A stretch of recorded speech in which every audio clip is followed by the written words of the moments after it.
Bem-vindos aí ao vídeo 9. Nós vamos falar sobre diagrama de Pareto e diagrama de causa e efeito, que são duas das 7 ferramentas de gerenciamento da qualidade citadas lá no PMBOK, né? Eu quis trazer essas duas ferramentas num vídeo à parte, porque é um assunto que merece um pouco mais de trato, né? A gente precisa conhecer melhor o funcionamento dessas ferramentas para que isso possa nos ajudar a resolver algumas questões no exame PMP. Então, é possível que uma questão ou outra tente te confundir, né? Colocando às vezes finalidade de uma ferramenta e aparecem outras opções aí para você marcar. Você pode às vezes achar que é causa e efeito, quando na verdade é Pareto, né? Então vamos entender aí essas duas ferramentas e a finalidade delas, né? Então, as ferramentas de diagrama de Pareto e diagrama de causa e efeito, no caso, eu posso utilizá-las, né, de forma conjunta, cada uma em um determinado tempo, né? Primeiramente, vamos falar aí do princípio de Pareto, então, né, que define o seguinte: é, por que será que 80% dos problemas advém de 20% das causas, né? Vamos pensar aqui, né? A teoria, né, o princípio de Pareto, surgiu lá em 1906 com Vilfredo Pareto, e ele observou o seguinte naquela época, que 80% da riqueza na Itália pertenciam a 20% da população, né?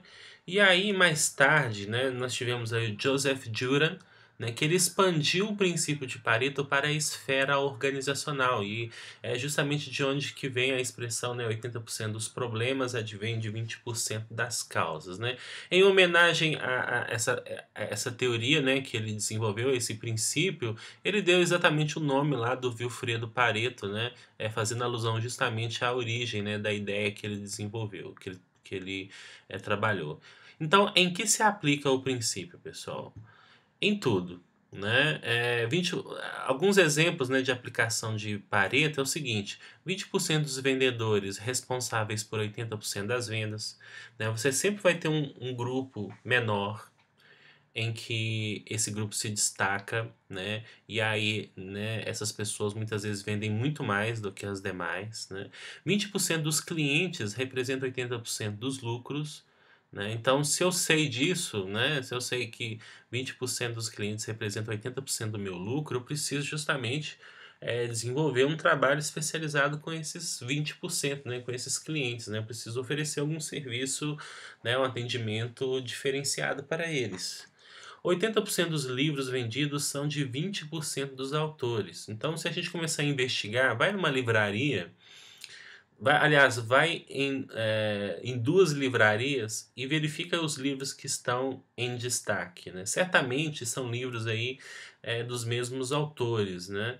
Então, eu tenho um percentual de 20% dos livros que vendem mais, né? E aí é só você ir lá e que você vai conseguir identificar. Menos de 20% da superfície da Terra produz 80% da sua riqueza mineral, e menos de 20% das guerras produzem mais de 80% das vítimas, né? 20% dos condutores de automóveis causam 80% dos acidentes. Apenas alguns exemplos aí da aplicação da teoria de Pareto, né? Então, nisso a gente pode desenvolver o que nós chamamos de diagrama de Pareto, né?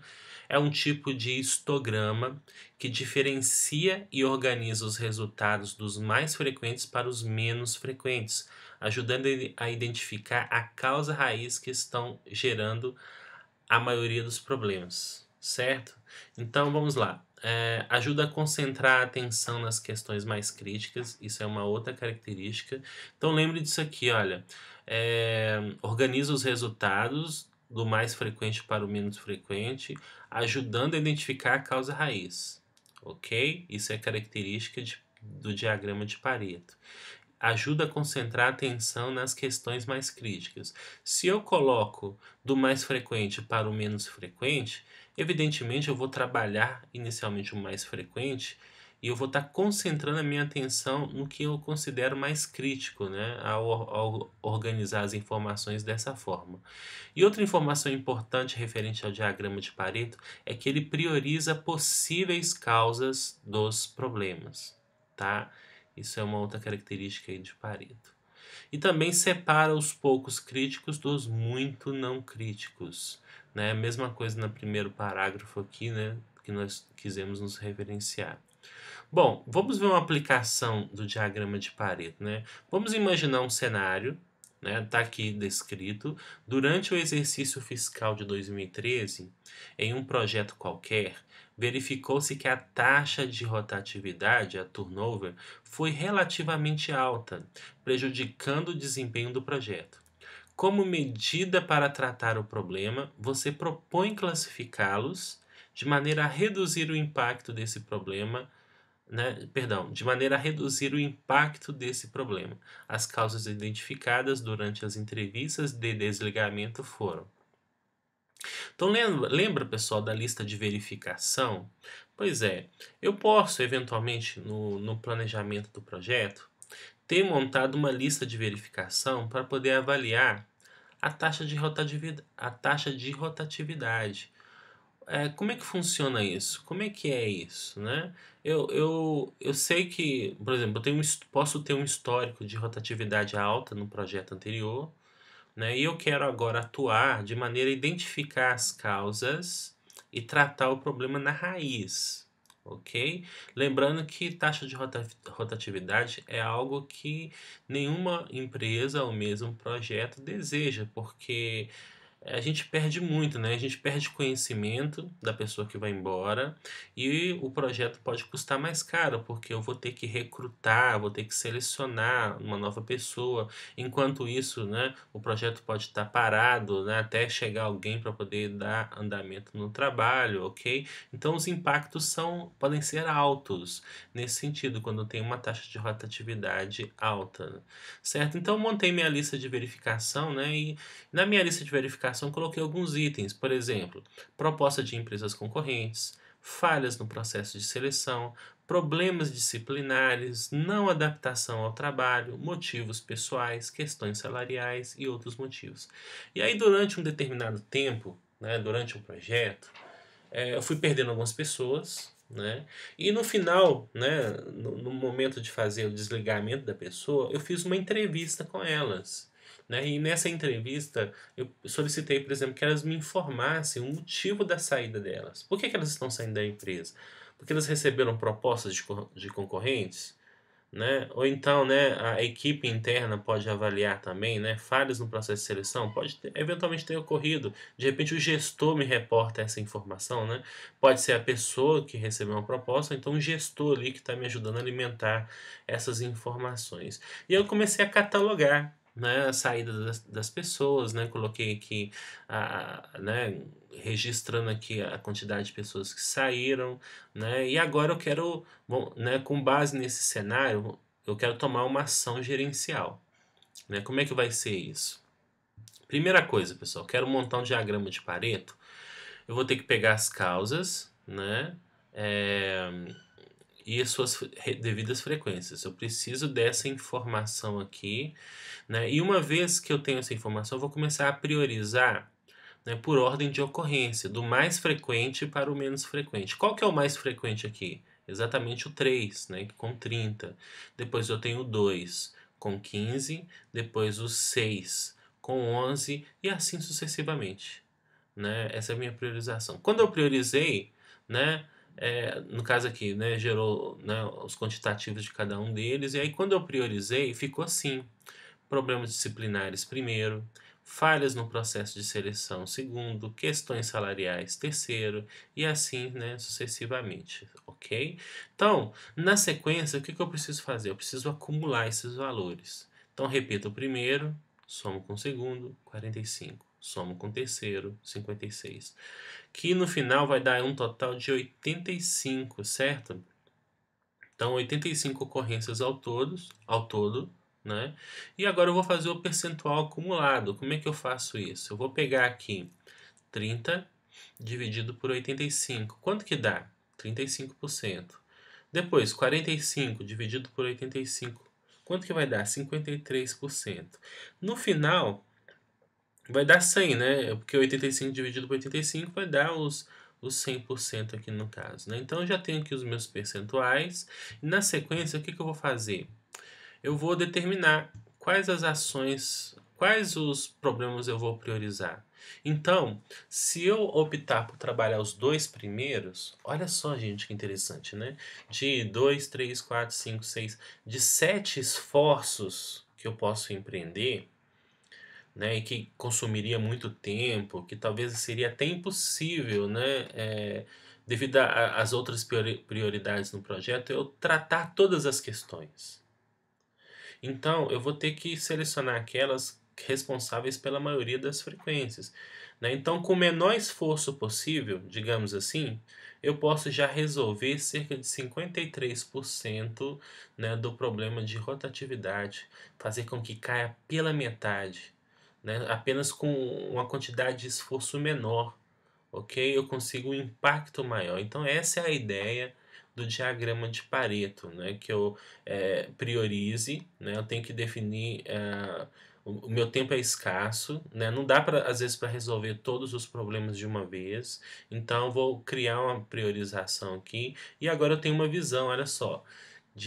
Ao resolver esses dois problemas, 50% do problema de rotatividade será resolvido, né? Então, um dado muito interessante gerencialmente falando. Eu posso pegar esses dados aqui e jogar num gráfico, né, onde eu tenho aqui nas colunas, né, o total de cada uma das questões identificadas, ok? Sendo que eu começo do maior para o menor e eu tenho aqui no caso a minha curva do acumulado, né? Então, no primeiro aí, refere-se a 35%, depois 53%. Isso é apenas aí uma visão do diagrama de Pareto, né, em relação a essas questões que eu estou buscando trabalhar, resolver dentro do meu projeto, tá bem? Então, né, a gente poder aplicar isso no nosso dia a dia, certamente nós vamos ser muito mais efetivos na resolução de problemas. Agora vamos falar aí do diagrama de causa e efeito, né? Esse japonês aqui, que já é conhecido como Ishikawa, né? É, O diagrama de causa e efeito a gente pode receber aí vários nomes, né? E a gente precisa conhecer, né? Porque a hora pode vir, por exemplo, como diagrama de Ishikawa, ora diagrama de espinha de peixe, porque devido ao desenho parecer uma espinha de peixe. E também, né, talvez no exame não apareça muito, mas é conhecido como método 6M, né? Daqui a pouco eu explico para vocês por que que é 6M. A proposta da técnica é identificar a causa raiz do defeito ao invés apenas de corrigi-lo, ok? Então vamos pensar aqui, né? No Pareto anterior, deixa eu pegar aqui o nosso quadro, eu tenho problemas disciplinares, né? Vou começar a trabalhar agora os problemas disciplinares. Agora vamos perguntar o seguinte: o que está gerando problemas disciplinares? É possível que não seja apenas, né, uma origem, né, é possível que tenha várias origens. Agora, qual que é? Né? Não sei, né? Eu preciso investigar. E aí onde que eu poderia entrar justamente o diagrama de causa e efeito que vai me ajudar nesse processo de investigação, ok? Então a proposta da técnica, né, mais uma vez aí falando, é identificar a causa raiz do defeito ao invés apenas de corrigi-lo. Meu defeito lá é problemas disciplinares que está gerando, né, rotatividade, né, aumento da rotatividade. Agora, como é que eu resolvo isso? Qual que é a causa raiz disso? É um método criativo para analisar as causas de um problema, né? Então vamos imaginar aqui um problema qualquer, né, simples, ok, de aplicação aqui do diagrama de causa e efeito. Imagina um problema de um cafezinho ter saído demorado e ruim, né? E aí o seguinte, quais poderiam ser as causas deste problema? Então, o primeiro passo aqui, se eu quero identificar as causas desse problema, a equipe envolvida com o problema deve participar de uma sessão de brainstorming a fim de identificar todas as possíveis causas do problema. E aí, né, eu faço esse trabalho com eles de brainstorming, eles vão levantar lá: "Ah, o café está saindo ruim por causa da qualidade do pó. Ah, o pó está estocado há muito tempo, a água não é adequada", enfim, né, eu vou conseguir essas informações com as pessoas, né, que participam do processo ou então que tomam café, enfim. E no caso eu posso utilizar o diagrama de Ishikawa para organizar as causas em grupos de afinidade, né. Então, vejam bem, né, eu tenho aqui justamente por que que é conhecido como espinha de peixe? Devido a esse formato aqui, né, onde a cabeça do peixe eu coloco o problema, o café ruim e demorado, né, e em cada uma dessas, né, costelas aqui do peixe, né, digamos assim, eu vou colocar, né, vou cada um vai ser um grupo especificamente, né. E aí é por isso que é conhecido como 6M, né, porque eu tenho método, materiais, medida, meio ambiente, mão de obra e máquina. Tá bem? Então 6 M's, né. E eu vou começar a organizar lá, sabe aquelas informações obtidas no brainstorming? Vou pegar lá aquelas informações e vou jogar aqui, olha, por exemplo, materiais e equipamentos desorganizado se refere a método, né. O água com cloro a materiais, materiais no caso inapropriado, ok? Pó estocado há mais de 4 meses também, refere-se a materiais.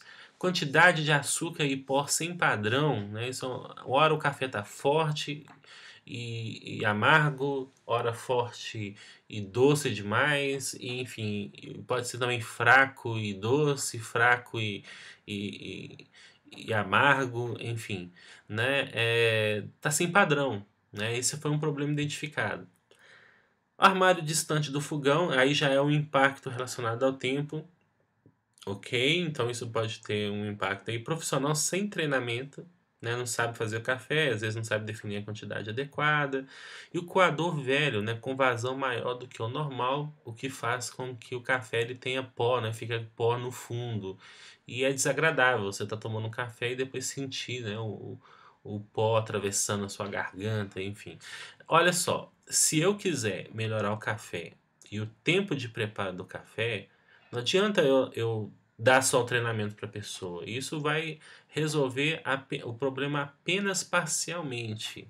Mas se eu quiser realmente resolver totalmente o problema, ou seja, atacar na raiz mesmo, eu vou ter que trabalhar todas essas frentes aqui, né. E como é que eu posso fazer isso? Aliás, né, ficou uma para trás aqui, né, fogão com botões enguiçados, também, se está enguiçado lá, mais tempo para poder acender o fogão, certo? Então, o segundo passo é organizar as causas com seus efeitos específicos a uma provável solução para cada uma dessas causas. Então, eu monto uma tabela onde eu tenho aqui o grupo, né, que pertence, no caso, a método, a causa, materiais e equipamentos desorganizados, o efeito, que é a demora na localização do bullying, e a solução proposta aqui para esse trabalho é padronizar o local para guardar o bullying, ok? Então, essa é a solução proposta. Todos os problemas, né, eles vão ter uma solução proposta, né? Vamos pegar aqui o penúltimo, mão de obra, profissional sem treinamento é a causa, preparação do café é muito demorado, né? E a solução é treinar, capacitar essa pessoa, ok? Agora é o seguinte, eu tenho um conjunto de soluções. Se eu quiser resolver o problema, eu vou precisar implementar essas soluções. Como é que eu faço? Como é que eu implemento isso? Porque pode parecer simples, né? Mas pode não ser. Uma forma efetiva para poder implementar aquelas soluções seria através, né, de um plano de ação, né? Implementar um plano de ação 5W2H para implementar todas as soluções propostas, medir a qualidade do café após as soluções implementadas. Então, né, eu utilizo aí no caso um plano de ação que vai possibilitar a implementação do daquelas soluções propostas, né, e uma vez implementada, eu preciso medir. Aí eu vou testar o café para ver se ele está melhor, né, se a qualidade dele está melhor, e se tiver melhor, né, o meu objetivo foi atingido, tá? Então, apenas aqui para lembrar, né, o que que é o 5W2H, é apenas uma junção de várias palavras que começam com a W e outras com H, né? Como who, quem, what, o que, when, quando, where, onde, why, por quê, how much ou how many, quanto, e how, né? Como que eu vou fazer isso? O mínimo que eu posso ter para trabalhar um plano de ação é o que, quem e quando, né? Eu preciso saber o que precisa ser feito, no caso, a solução proposta, treinar o profissional. Eu preciso saber quem vai fazer esse trabalho de treinamento, né? Aí, nas nossas discussões lá, digamos que foi a Copa, né? O setor lá, né, que é responsável pela Copa. E quando? Até quando que esse treinamento pode ser dado? Em até 7 dias, tá bom? Reduzir o estoque de café, né? É o que tem que ser feito. Quem? O almoxarifado, e ele já vai fazer isso imediatamente na próxima compra. Então vamos supor, né? Aqui eu tenho apenas alguns exemplos aqui de soluções, né? Do que, de quem e quanto. Vamos supor que a próxima compra ocorreu em 5 dias, tá? Eu comprei menos, eu vou ter um café mais novo. E a ação aqui mais longa é essa última, né? Padronizar o local para a guarda do bule, que seria feito pelo departamento de qualidade e equipe da cozinha, né? E isso deve ser feito em até 15 dias. Então vamos pensar aqui, essa aqui é a atividade mais demorada. Logo, quando ela terminar, é possível que o meu café já esteja saindo com melhor qualidade. Então, a partir da implementação de todas essas ações, eu vou verificar, né, se o café realmente está melhor. E aí, olha só, eu consegui um café melhor justamente porque eu apliquei aí o diagrama de Pareto, que depois possibilitou criar um plano de ação com as soluções propostas, e agora eu tenho, né, um produto aí de melhor qualidade, beleza?